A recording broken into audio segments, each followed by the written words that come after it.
Governor Green joins us now live in studio. Governor, we've got a lot to get to with the end of the year coming in. I wanted to start with the negotiations over military land leases. And the Army had wanted some framework done before the end of the year, but things have changed a little bit. You have a new advisory committee. Yes. How does that change the dynamic of these talks? Well, they wanted to move very, very quickly, and we kind of calmed them down a little bit. They have to get a thing called the Army wanted. The Army, right, yes. right. And they wanted to do what was called a friendly condemnation and take the land.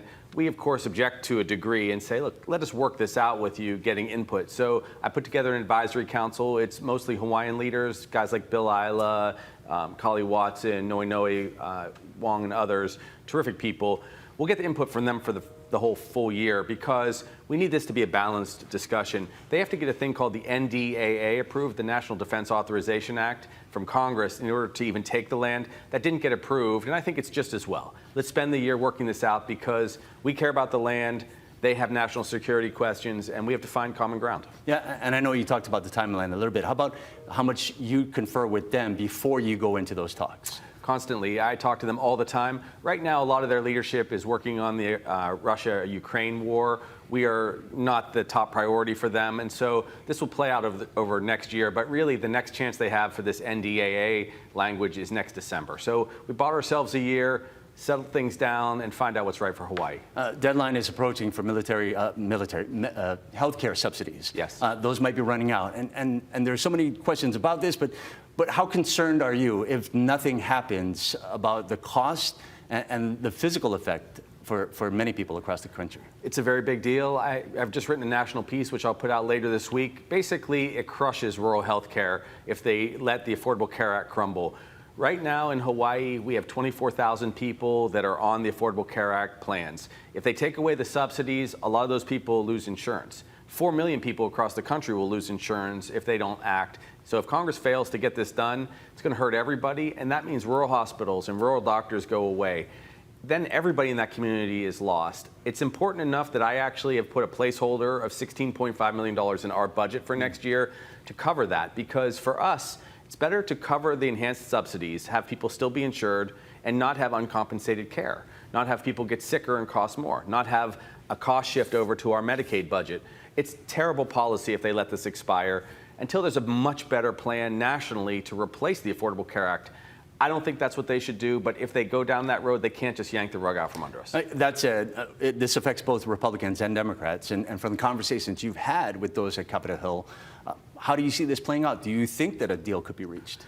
Well, the president has actually asked to have a 1 or 2 year extension of the enhanced subsidy, which makes sense because without a plan in place, they are doomed.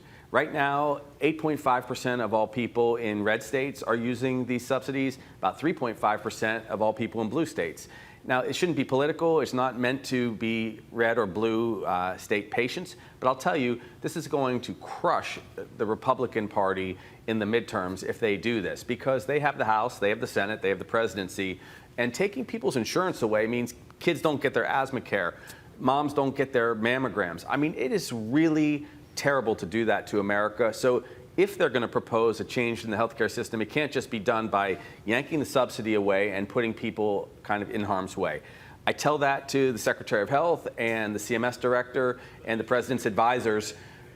We'll see what they do, but I'm preparing Hawaii to be safe. Since we're talking about D.C., you were quoted in the Associated Press saying that California Governor Gavin Newsom might be seen as too radical for voters in the presidential election, which, again, it's a few years away. What do you see as the Democratic Party tries to pick itself back up? What do you think that they need in a candidate going into that? Sure, and that comment was taken kind of harshly and a little bit out of context. I have a ton of respect for Gavin. He's done some extraordinary things in California, and I appreciate him. He's a friend.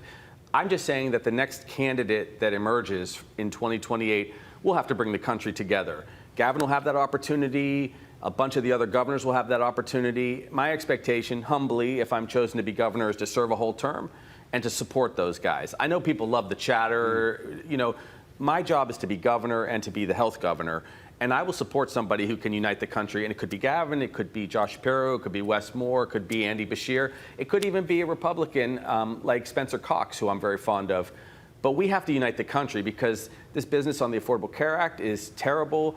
The idea that we would be in conflict with one another, like with the National Guard being used in different places, is not good at all. So the country has to come together, and I think you're going to see the voters vote that way. Now, you did say in the article that while you would like to support someone else, you're not averse to throwing your hat into the ring.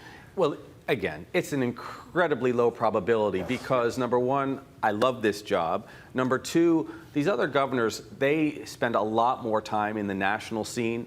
I do have a national health care presence, which is why I'm pushing some solutions on the Affordable Care Act, loan forgiveness for doctors and nurses and those kind of things. But I don't want people to ever worry that I'll be gone because I do have an extraordinary relationship with our state. It was an honor to be lieutenant governor for 4 years. It's been an honor to be governor for 3 so far. Look, I'm running for re-election next year. I'll make the formal announcement and the plans in May.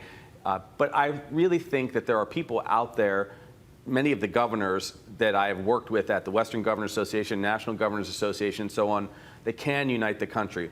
To be frank, I would even be supportive of these guys coming together in a cabinet where you have some Republicans and some Democrats working together, because that's what people want. It provides some compromise. You would not have these kind of meltdowns on policies, and it's just good for us. We have to get past the recession. You know, the decisions that have been made the last 8 months from the administration have cost Hawaii $3 billion. I'm patching that. You know, fortunately, we put some money aside by line item vetoing some expenses. We put money into the rainy day fund. We're going to make sure that we don't lose any jobs over the course of the next, couple years. Mm-hmm. But it's tougher because, there's been a downward pressure on tourism. The effect of the tariffs really affects how we can build houses. These are real things for us. Mm-hmm. And so going into next year's budget, you'll see a very flat budget from me where we use some reserves. We have $1.6 billion in the rainy day fund. It is raining. We're going to make sure we care for people with health care. You saw we did the food subsidies when SNAP benefits were paused. That's who we are in Hawaii. But to the extent I have a national presence, it's going to be to make them better, not really to run. All right, good stuff. Thank you, Governor. We appreciate it.